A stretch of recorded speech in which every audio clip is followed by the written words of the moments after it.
در شهر خوجند بخشیده بر روز پرزیدنت جمهوری تاجیکستان چمپیونات کشتی جمهوری اوید با شناوری برگزار گردید. معاون رئیس ولایت سوخت، نمایندگان فدراسیون ملی شناوری کشور و وزارت کارهای داخلی جمهوری تاجیکستان در این چهاربینی ورزشی اشتراک کرده کلی ورزشکاران پرچمبرداران وطن عزیزمان تاجیکستان صاحب استقلال را به مناسبت روز پرزیدنت جمهوری تاجیکستان تبریک نمودند.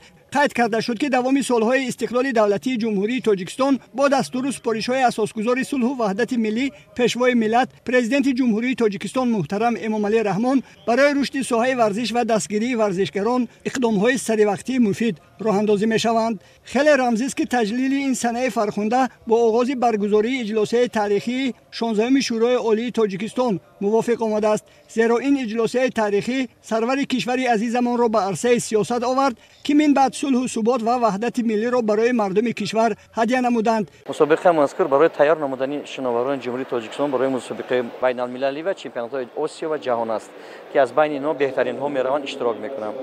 برای همین این انعانه شده است روز پرزیدنت جمهوری تاجیکستان که 16 نوامبر هم بخشیده به همین روز است. من جوانان حاضر جلب بسیارتر شده ایستادند، جلب برای این شوقمند شده ایستادند. من چخلی که دخترک‌ها یا 14 15 ساله چمپیون تاجیکستان شده، بین کلانسالان شدند.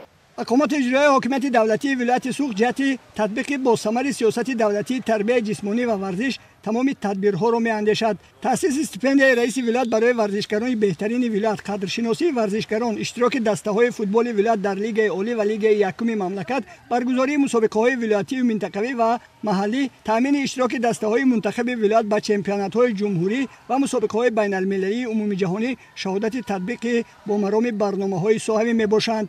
هدف گذراندن این چهاربینی چیست؟ البته پیش از همه معین نمودن آن همان ورزشکاران بهترین و انتخاب کردن دسته‌های بهترین، یعنی که معین کردن دسته منتخب جمهوری تاجیکستان برای سال آینده و سفربر نمودن به مسابقه‌های بین‌المللی با دستگیری فدراسیون ملی شناوری جمهوری تاجیکستان و حکومت جمهوری تاجیکستان شناوری روز تا روز پیش رفته ایستاده است و حوزه‌های شناوری که ساخته به استفاده داده شده ایستادند.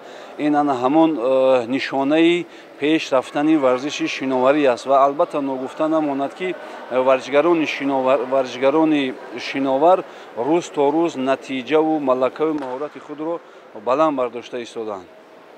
تشکیل و برگزار گردیدن چمپیونات کشتی جمهوری عاید به شناوری بر رشد و تکامل مهارت ورزشکاران مساعدت میکند. در چمپیونات کشتی جمهوری تاجیکستان عاید به شناوری نزدیک 100 نفر ورزشکار از شهر دوشنبه، ولایت‌های سوخت و ختلان و شهر و ناحیه‌های تابع مرکز کشور اشتراک و مهارت سنجی کردند. مسابقه در نمودهای طرز آزاد، پوشناکی، شناکنی، برس و باترفلای در مسافه‌های 50 و 100 متر و در نمودهای استافت میکس و شناکنی آمیخته در مسافه‌های 100 و 200 متر جریان گرفته ورزشکاران در این نمودها ملکه مهارت خود را نشان دادند. حکمان در همه نمودها غالبان و جایزه‌داران را معین نمودند. بعد انجام مسابقه به غالبان و جایزه‌داران مسابقه مدال و افتخارنامه، جام و جایزه تحفه‌های خاطره‌ای را نمایندگان مقامات اجرایی حاکمیت دولتی ولایت سوخت، فدراسیون ملی شناوری کشور و وزارت کارهای داخلی جمهوری تاجیکستان در فضای تنتنوی تقدیم نمودند.